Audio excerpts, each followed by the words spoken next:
Hi hello ನಮಸ್ಕಾರ. ನಾನು Santosh Kumar, the best ಚಾನಲಿಂದ ಇವತ್ತು ಎಕ್ಸ್ಪ್ಲೋರ್ ಇರ್ತಕ್ಕಂಥ ಜಾಗ 5 ಸ್ಟಾರ್ ಹೋಟೆಲ್ ರ್ಯಾಡಿಸನ್. ಎಷ್ಟೋ ಜನ ಯಾವುದಾವುದೋ ಹೋಟೆಲ್ ಬುಕ್ ಮಾಡಿರ್ತೀರ, ಅದರದ್ದು ಅನುಭವಗಳನ್ನು ಹೇಳಿರ್ತೀರ. ಎಷ್ಟೋ ಜನ 5 ಸ್ಟಾರ್ ಹೋಟೆಲಲ್ಲಿ ರೂಮ್ ಬುಕ್ ಮಾಡಿ ಅದರಲ್ಲಿ ಏನಿದೆ ಅಂತ ತಿಳ್ಕೊಬೇಕಂತ ಎಷ್ಟೋ ಜನರಿಗೆ ಇರುತ್ತೆ. ಎಷ್ಟೋ ಜನರಿಗೆ ರೂಮ್ ಬುಕ್ ಮಾಡೋಕ್ಕಾಗಿರಲ್ಲ ಅಲ್ಲಿ. ಇವತ್ತು ನಾನು ರ್ಯಾಡಿಸನಲ್ಲಿ ರೂಮ್ ಬುಕ್ ಮಾಡಿದ್ದೀನಿ. ಟೋಟಲ್ ಹೋಟೆಲ್ನ ನಾನು ಎಕ್ಸ್ಪ್ಲೋರ್ ಮಾಡ್ತಾ ಇದ್ದೀನಿ. ಈ ರ್ಯಾಡಿಸನ್ ಬಂದು ಗೋವಾದಲ್ಲಿದೆ. ಗೋವಾದಲ್ಲಿ ಯಾರಾದರೂ ನೀವು ವಿಸಿಟ್ ಮಾಡಿದರೆ ರ್ಯಾಡಿಸನ್ನ ನೀವು ಬುಕ್ ಮಾಡ್ಬೋದು. ಯಾಕಂತ ಹೇಳಿದ್ರೆ ರಿವ್ಯೂಸ್ ಕೂಡ ತುಂಬ ಚೆನ್ನಾಗಿದೆ. ನಾನು ಬೇರೆ ಬೇರೆ ಯೂಟ್ಯೂಬ್ ಚಾನಲಲ್ಲಿ ನೋಡಿದ್ದೆ, ಬಟ್ ಕನ್ನಡದಲ್ಲಿ ಒಂದು ರಿವ್ಯೂ ಕೊಡೋಣ ಅಂತ ಹೇಳ್ಬಿಟ್ಟು ಎಕ್ಸ್ಪ್ಲೋರ್ ಮಾಡ್ತಾ ಇದ್ದೀನಿ. ಬನ್ನಿ, ಅದ್ರ ಕಂಪ್ಲೀಟ್ ಡೀಟೇಲ್ಸ್ನ ನಾನು ನಿಮಗೆ ವಿಡಿಯೋದಲ್ಲಿ ಕೊಡ್ತೀನಿ. Thank you. ನಮ್ಮೆಲ್ಲ ಫ್ರೆಂಡ್ ಸರ್ಕಲ್ ಒಳಗೂ ನಾವು ಟ್ರಿಪ್ ಹೋಗೋಣ ಅಂತ ಪ್ಲ್ಯಾನ್ ಮಾಡಿದಾಗ ಫಸ್ಟ್ ಹೆಸರು ಬರೋದೇ ಗೋವಾ. ನಾವು ಕೂಡ ಇವತ್ತು ಗೋವಾಕ್ಕೆ ಟ್ರಿಪ್ ಬಂದೇವಿ. ಒಂದು 5 ಸ್ಟಾರ್ ಹೋಟೆಲ್ನ ನಾವು ಬುಕ್ ಮಾಡಿದ್ದೀವಿ. ಅದ್ರ ಹೆಸರು ಬಂದು ರ್ಯಾಡಿಸನ್ ಬ್ಲೂ ಅಂಥೇಳಿ. ಇದು ಡೆಬೋಲಿಯಂ ಏರ್ಪೋರ್ಟಿಂದ 36 ಕಿಲೋಮೀಟರ್ ದೂರ ಐತಿ. ಇಫ್ ನಾವೇನಾದರೂ ಮಡಗಾಂವ್ ರೈಲ್ವೆ ಸ್ಟೇಷನಿಂದ ಬರ್ತೀವಿ ಅಂತ ಹೇಳಿದ್ರೆ 14 ಕಿಲೋಮೀಟರ್ ದೂರ ಐತಿ. ಇದು ಬಂದು ಸೌತ್ ಗೋವಾದಾಗ ಫೌಂಡ್ ಆಗ್ತೈತಿ. ಬರ್ರಿ ಒಳಗಡೆ ಹೋಗೋಣ, ನೋಡೋಣ ಏನೇನೈತಿ, ಯಾವ ಥರ ನಮಗೊಂದು ಟ್ರೀಟ್ಮೆಂಟ್ ಸಿಗ್ತೈತಿ ಅಂಥೇಳಿ.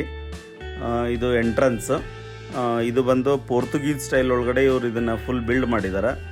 ನೋಡೋಕೆ ಭಾಳ ಚಂದ ಐತಿ ಇದು ಹೋಟೆಲ್.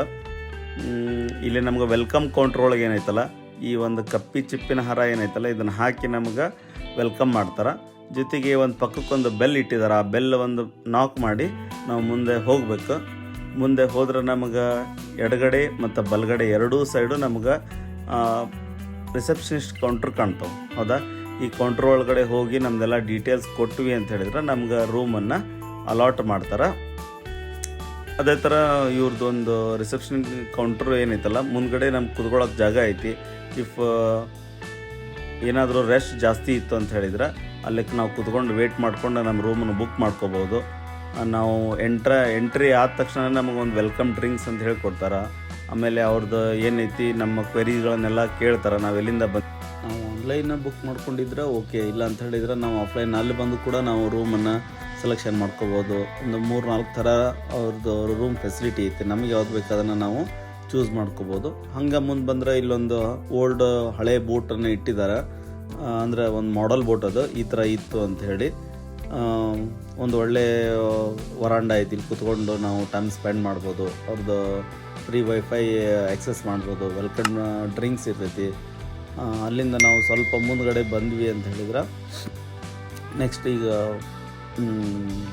ಮುಂದ್ಗಡೆ ನಿಮ್ಗೆ ಚಿಕ್ಕದಾಗಿ ಒಂದು ಸ್ವಿಮ್ಮಿಂಗ್ ಪೂಲ್ ಕಾಣ್ತೈತಿ. ಇಲ್ಲಿ ಆಲ್ಮೋಸ್ಟ್ ಗೋವಾದಲ್ಲಿ ಭಾಳ ಮಳೆ ಇರೋದ್ರಿಂದ ಏನೈತಲ್ಲ, ಅವ್ರದ್ದು ರ್ಯಾಡಿಸನ್ ಅವ್ರದ್ದೇ ಏನಂದ್ರೆ ಒಂದು ಛತ್ರಿ ಅಥವಾ ಕೊಡೆ ಏನೈತಲ್ಲ ಅದನ್ನ ಇಟ್ಕೊಂಡು ನಾವು ಎಲ್ಲಿ ಬೇಕಾದಲ್ಲಿ ಹೋಗ್ಬೋದು. ಆಮೇಲೆ ಇನ್ನೊಂದು ಈ ಒಂದು ಹೋಟೆಲ್ದು ವಿಶೇಷ ಏನೈತಿ ಅಂತ ಹೇಳಿದ್ರೆ ಇವ್ರದ್ದೇ ಪ್ರೈವೇಟ್ ಬೀಚ್ ಐತಿ. ಈಗ ಗೋವಾದೊಳಗೆ ಬೀಚ್ ಅಂತ ಹೇಳಿದ್ರೆ ನಾರ್ಮಲಾಗಿ ಕಲ್ಲಂಗುಟ್ಟು, ಬಾಗ, ಕೋಲಂ ಬೀಚು ಈ ಥರ ಎಲ್ಲ ಅದಾವು. ಬಟ್ ಇವ್ರದ್ದೇ ಏನಂತಂದ್ರೆ ಇವರ ಒಂದು ಪ್ರಾಪರ್ಟಿಗೆ ಸೇರ್ತಕ್ಕಂಥದ್ದು ಒಂದು ಪ್ರೈವೇಟ್ ಬೀಚ್ ಐತಿ. ಅಂದರೆ ಅಲ್ಲಿ ಬೇರೆ ಯಾರು ಬರೋ ಹಾಗಿಲ್ಲ. ಓನ್ಲಿ ಇವರು ಇದರಲ್ಲಿ ಸ್ಟೇ ಮಾಡಿರೋರಿಗೆ ಮಾತ್ರ ಒಂದು ಬೀಚ್ ಇರ್ತೈತಿ, ಯೂಸ್ ಮಾಡ್ಕೋಬೋದು ಅವ್ರು ಅದನ್ನು. ಈ ಒಂದು ಮುಂದ್ಗಡೆ ಕಾಣ್ತೈತಲ್ಲ, ಈ ಒಂದು ಸ್ವಿಮ್ಮಿಂಗ್ ಪೂಲಿಂದ ಆಳ ಮ್ಯಾಕ್ಸಿಮಮ್ ಅಂದ್ರೆ 4.5 ಫೀಟ್ ಅಷ್ಟೇ ಐತಿ. ಯಾರು ದೊಡ್ಡವರು ಸ್ವಿಮ್ ಮಾಡ್ಬೋದು, ಬಟ್ ಡೈವ್ ಹೊಡೆಯೋ ಆಗಿಲ್ಲ. ಅಲ್ಲಿ ಆಲ್ರೆಡಿ ಮೆನ್ಷನ್ ಮಾಡಿದ್ದಾರೆ, ನೋ ಡೈವ್ ಅಂತ.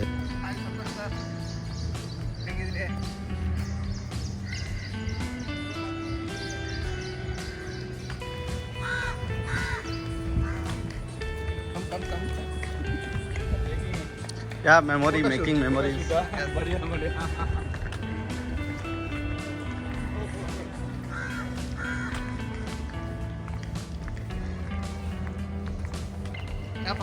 ಈ ಸ್ವಿಮ್ಮಿಂಗ್ ಪೂಲಿಂದ ನಾವು ಲೆಫ್ಟ್ ಸೈಡ್ಗೆ ಹೋದಂಗೆ ಒಂದು ಕೋಪಾ ಕಬಾನ ಅಂತ ಹೇಳಿ ಒಂದು ನಿಮಗೆ ಬೋರ್ಡ್ ಸಿಗ್ತೈತಿ. ಈ ಕೋಪಾ ಕಬಾನ ಏನಂತ ಹೇಳಿದ್ರೆ ಒಂದು DJ ಪಾರ್ಟಿಯನ್ನು ಮಾಡೋರಿಗೆ ಒಳಗಡೆ ಇನ್ಸೈಡ್ ದ ರೂಮ್ ಎಲ್ಲ ಒಂದು ಫೆಸಿಲಿಟಿ ಇರ್ತೈತಿ.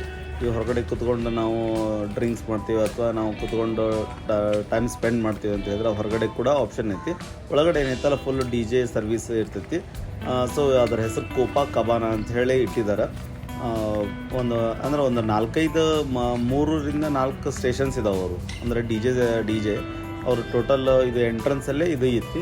ಹಂಗೆ ಒಳಗಡೆ ಹೋದ್ಮೇಲೆ ಏನೈತಲ್ಲ ಇನ್ನೂ ಒಂದೆರಡು ನಮ್ಗೆ ಡಿ ಜೆ ಸರ್ವಿಸ್ಗಳು ನಮ್ಗೆ ಇನ್ನೊಂದು ಏನಂತ ಹೇಳಿದ್ರೆ, ಈ ಒಂದು ಹೋಟೆಲಲ್ಲಿ ತುಂಬ ವೆರೈಟಿ ಆದಂತಹ ಹೂ ಗಿಡಗಳಾಗಿರ್ಬೋದು ಅಥವಾ ನೆರಳು ಕೊಡ್ತಕ್ಕಂಥ ಗಿಡಗಳಾಗಿರ್ಬೋದು, ವೆರೈಟಿಯಾಗಿ ಅದಾವು. ಇವನ್ ನಮ್ಮ ದೇಶದ ಅಷ್ಟೇ ಅಲ್ಲದೆ ಬೇರೆ ದೇಶದ ಒಂದು ಗಿಡಗಳನ್ನು ನಾವಿಲ್ಲಿ ನೋಡ್ಬೋದು. ಆಮೇಲೆ ಶೋಕೇಸ್ ಟ್ರೀ ಅಂತ ಏನು ಕರಿತೇವಲ್ಲ ಅವು ಕೂಡ ಅದಾವು. ಆಮೇಲೆ ಈ ಕಾಟೇಜ್ಗಳೇನದಾವಲ್ಲ, ಈ ಮೇಲ್ಗಡೆ ರೂಮ್ಸ್ ಇದಾವೆ ಓಕೆ. ಈ single 1 BHK cottage, 2 BHK cottage ಈ ಒಂದು ಇದರೊಳಗಡೆನೇ ಇದಾವೆ. ಪ್ರತಿಯೊಂದಕ್ಕೂ ಏನಂತ ಹೇಳಿದ್ರೆ ಎಲ್ಲ ಸಪ್ರೇಟಾಗಿ ಫೆಸಿಲಿಟೀಸ್ ಇದಾವೆ. ಇವನ್ ನಿಮ್ಮ ಇದು ಆಗಿರ್ಬೋದು, ಏನು ವೈಫೈ ಆಗಿರ್ಬೋದು, ಹಾಟ್ ವಾಟರ್ ಡ್ರಿಂಕ್ ಆಗಿರ್ಬೋದು, ಪ್ರತಿಯೊಂದಕ್ಕೂ ಏನೈತಲ್ಲ ಸಪ್ರೇಟಾಗಿ ಅವ್ರ ಸರ್ವಿಸ್ಗಳನ್ನು ಕೊಟ್ಟಿದ್ದಾರೆ. ಜೊತೆಗೆ ಲಾನ್ ಕೂಡ ಮೇಂಟೈನ್ ಮಾಡಿದ್ದಾರೆ. ಜೊತೆಗೆ ಅಟ್ರಾಕ್ಟಿವ್ ಆಗಿರ್ತಕ್ಕಂಥ ಒಂದು ಮೂರ್ತಿಗಳನ್ನು ನಿಲ್ಲಿಸಿದ್ದಾರೆ ಅಲ್ಲಲ್ಲಿ. ನಾವು ಹೋಗ್ತಾ ನೋಡ್ಬೋದು. ನನ್ನ ಪ್ರಕಾರ ಇದು ಒಂದು 60-80 ಎಕರೆ ಜಾಗದಲ್ಲಿ ಇವರು ಈ ಒಂದು ಹೋಟೆಲನ್ನು ನಿರ್ಮಾಣ ಮಾಡಿದ್ದಾರೆ. ಇದು ಎಂಟ್ರೆನ್ಸ್ ಆದಮೇಲೆ ಈ ಥರ ನಮಗೆ ಕಾಟೇಜಸ್ ನೋಡೋಕೆ ಸಿಗುತ್ತೆ. ಅದಾದಮೇಲೆ ಒಳ್ಳೆ ಒಂದು ಫೋಟೋ ಸೆಷನ್ಗೆ ಹೇಳಿ ಮಾಡಿಸ್ತಕ್ಕಂಥ ಒಂದು ಜಾಗ ಐತಿ ಇದು. ಎಷ್ಟೊಂದು ಮ್ಯಾರೇಜಸ್ಗಳು ಕೂಡ ಇಲ್ಲಿ ಆಗ್ತಾವೆ. ಅಂದರೆ ಈ ಹೈಫೈ ಜನ ಏನಿದಾರಲ್ಲ ಟೋಟಲ್ ಈ ಹೋಟೆಲ್ನ ಬುಕ್ ಮಾಡ್ಕೊಂಡು ಇಲ್ಲೇ ಒಳಗಡೆ ಇನ್ಸೈಡ್ ದ ಹಾಲ್ ಐತಿ. ಆಮೇಲೆ ಹೊರಗಡೆ ಈ ಹೊರಗಡೆ ಸ್ಟೇಜ್ ಹಾಕ್ಬಿಟ್ಟು ಅಲ್ಲಿ ಕೂಡ ಒಂದು ಮ್ಯಾರೇಜ್ ಫೆಸಿಲಿಟಿಯನ್ನು ಇವರು ಇಟ್ಟಿದ್ದಾರೆ. ಬಟ್ ಎಲ್ಲ ಹೈ ಪ್ರೊಫೈಲ್ಸ್ ಆಲ್ಮೋಸ್ಟ್ ಇಲ್ಲಿ ಮದುವೆಗಳು ನಡೀತಾವೆ. ಈ ಒಂದು ಗಿಡನ ನೋಡ್ಬೋದು, ಏಜ್ ಆಗಿರ್ತಕ್ಕಂಥ ಎಲೆಗಳನ್ನು ಕಟ್ ಮಾಡಿ ಅದನ್ನೇ ಒಂದು ಡಿಸೈನ್ ಥರ ಇವರು ರೂಪ ಮಾಡಿದ್ದಾರೆ. ನೋಡೋಕೆ ತುಂಬ ಚೆನ್ನಾಗಿ ಕಾಣುತ್ತೆ. ಮೇಲ್ಗಡೆ ಹೋದ ತಕ್ಷಣ ನೆರಳು, ನೀವೆಲ್ಲೇ ಹೋಗ್ರಿ ನಿಮಗೆ ಬಿಸಿಲು ಅನ್ನೋದು ನಿಮಗೆ ಫೀಲೇ ಬರಲ್ಲ. ಹೌದಾ, ಎಲ್ಲರ ಹೋಗ್ರಿ ನಿಮಗೆ ನೆರಳಿನ ಫೀಲೇ ಬರ್ತೈತಿ. ಆಮೇಲೆ ಎಲ್ಲಿ ನೋಡೋದಲ್ಲಿ ಗ್ರೀನರಿ, ಎಲ್ಲೇ ಈಗ ಲಾನ್ ಬಿಟ್ಟು ನೀವು ನಡೆದಿರ್ತಕ್ಕಂಥ ದಾರಿ ಏನು ಬಿಟ್ಟು ಉಳ್ಕಿದ್ದೇನೈತಲ್ಲ ವೆರೈಟಿ ನೀವು ಹೂ ಗಿಡಗಳನ್ನ ನೋಡ್ಬೋದು. ಆಮೇಲೆ ಪ್ರತಿಯೊಂದಕ್ಕೂ ಡೈರೆಕ್ಷನ್ ಬೋರ್ಡ್ ಅದಾವು. ಯಾರೇ ಎಲ್ಲೇ ನೀವು ಹೋದ್ರೂ ಯಾರನ್ನೂ ಕೇಳಬೇಕಾಗಿರೋ ಅವಶ್ಯಕತೆ ಇಲ್ಲ. ನಿಮ್ಗೆ ಡ್ರಿಂಕಿಂಗ್ ವಾಟರ್ ಬೇಕಾಗಿರೋ ಫೆಸಿಲಿಟಿ ಇರ್ಬೋದು, ಅಥವಾ ಬೀಚ್ಗೆ ಹೋಗೋ ದಾರಿ ಇರ್ಬೋದು, ಅಥವಾ ಎಮರ್ಜೆನ್ಸಿ ಕಾಂಟ್ಯಾಕ್ಟ್ ಪಾಯಿಂಟ್ ಆಗಿರ್ಬೋದು, ಪ್ರತಿಯೊಂದು ಅದಾವು. ಆಮೇಲೆ ವೆರೈಟಿ ಗಿಡಗಳು ಮಾತ್ರ ತುಂಬ ಚೆನ್ನಾಗದಾವೆ. ನೀವು ಎಷ್ಟೊಂದು ಕಡೆ ನೋಡಿರ್ತೀರಿ, ಎಷ್ಟೊಂದು ಗಿಡಗಳನ್ನೇ ನೋಡಿರಂಗಿಲ್ಲ. ಆ ಥರ ಒಂದು ಸ್ಪೀಷಸ್ನ ಇವರು ಮೇಂಟೈನ್ ಮಾಡ್ತಾಯಿದ್ದಾರೆ. ಒಂದು ಒಳ್ಳೆ ಗ್ರೀನರಿ ಅಂದರೆ ಮನಸ್ಸಿಗೆ ಏನಂತಂತ ಹೇಳಿದ್ರೆ ಮುದ ನೀಡ್ತೈತಿ. ಯಾವುದೇ ಥರನಾದ ನಮ್ಗೆ ಟೆನ್ಷನ್ ಆಗಲ್ಲ, ಸ್ಟ್ರೆಸ್ ನಮ್ಗೆ ಅನ್ಸೋದೇ ಇಲ್ಲ. ಅಲ್ಲಿ ಹೋದ್ಮೇಲೆ ಒಳ್ಳೆ ಗಿಡಗಳದಾವು.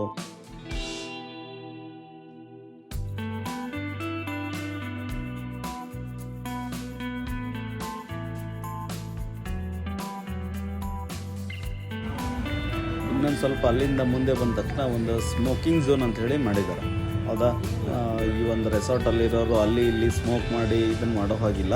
ಏನೇ ಇದ್ರೂ ಈ ಸ್ಮೋಕ್ ಮಾಡೋರ್ಗಂತ ಹೇಳಿ ಈ ಒಂದು ಇಷ್ಟು ಜಾಗವನ್ನು ಮಾಡಿ ಅಲ್ಲೊಂದು 4 ಟೇಬಲ್ಸ್ ಹಾಕಿ ಅವ್ರಿಗೊಂದು ಆಸ್ಟ್ರೇ ಇಟ್ಟು, ಜೊತೆಗೆ ಒಂದು ಒಳ್ಳೆ ಫ್ಯಾನು, AC, ಅವ್ರಿಗೊಂದು ವೈಫೈ, ಪ್ರತಿಯೊಂದು ಒಂದು ಸಿಸ್ಟಮೆಟಿಕ್ಕಾಗಿ ಮೇಂಟೈನ್ ಮಾಡಿದ್ದಾರೆ. ಅಂದ್ರೆ ಜನ ಅಲ್ಲಿ ಇಲ್ಲಿ ಇದನ್ನು ಮಾಡೋದು ತಪ್ತೈತಿ. ಒಂದೇ ಹತ್ರ ಅವರು ಸ್ಮೋಕಿಂಗ್ ಝೋನ್ ಅಂತ ಹೇಳಿ ಮಾಡಿದ್ದಾರೆ. ಅದನ್ನು ಕೂಡ ಅದು ಆರೋಗ್ಯಕ್ಕೆ ಹಾನಿಕರ ಅಂತ ಕೂಡ ಬರೆದಿದ್ದಾರೆ ಅಲ್ಲೇ. ಅಂದರೆ ಇದು ನೋಡಿದ್ರೆ ಒಂದು ಸಿಸ್ಟಮೆಟಿಕ್ ಪ್ಲ್ಯಾನ್ಡ್ ಅಂತ ಹೇಳಿ ನಮ್ಗೆ ಗೊತ್ತಾಗ್ತೈತಿ.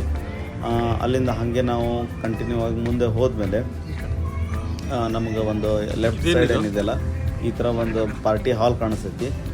ಒಳಗಡೆ ಹೋದರೆ ನಿಮಗೊಂದು 300 ಮೆಂಬರ್ಸ್ ಕೂತ್ಕೊಳ್ಳೋ ಅಷ್ಟು ಒಳಗಡೆ ಸ್ಪೇಷಿಯಸ್ ಜಾಗ ಐತಿ. ನೋಡಿದ್ರಲ್ಲ ವೀಕ್ಷಕರೇ, ನಾನು ಇಷ್ಟೊತ್ತು ಮಾಡಿರೋದು ಓನ್ಲಿ 30% ಆಫ್ ಈ ಹೋಟೆಲ್ನ. ಇನ್ನು 2ನೇ ಭಾಗ 3ನೇ ಭಾಗದಲ್ಲಿ ಇಲ್ಲಿ ಯಾವ ಥರ ರೂಮ್ಸ್ ಯಾವ ಥರ ಇದೆ, ಫುಡ್ ಯಾವ ಥರ ಇದೆ, ಕಿಚನ್ ಯಾವ ಥರ ಇದೆ, ಪ್ರತಿಯೊಂದನ್ನು ಎಕ್ಸ್ಪ್ಲೋರ್ ಮಾಡಿದ್ದೀನಿ. ನೋಡ್ತಾನೆ ಇರಿ. ಈ ಹೋಟೆಲ್ ಯಾವ ಥರ ಅನ್ನಿಸ್ತು ಅಂತ ಹೇಳಿ ಕಮೆಂಟ್ ಮಾಡಿರಿ, ಶೇರ್ ಮಾಡಿರಿ. ನಿಮ್ಮ ನೆಕ್ಸ್ಟ್ ಗೋವಾ ಟ್ರಿಪ್ ಮಾಡೋ ನಿಮ್ಮ ಎಲ್ಲ ಫ್ರೆಂಡ್ಸ್ಗೂ ಈ ವಿಡಿಯೋನ ಶೇರ್ ಮಾಡಿ. ನಮ್ಮ ಚಾನಲ್ನ ಸಬ್ಸ್ಕ್ರೈಬ್ ಮಾಡಿ. ಜೈ ಹಿಂದ್.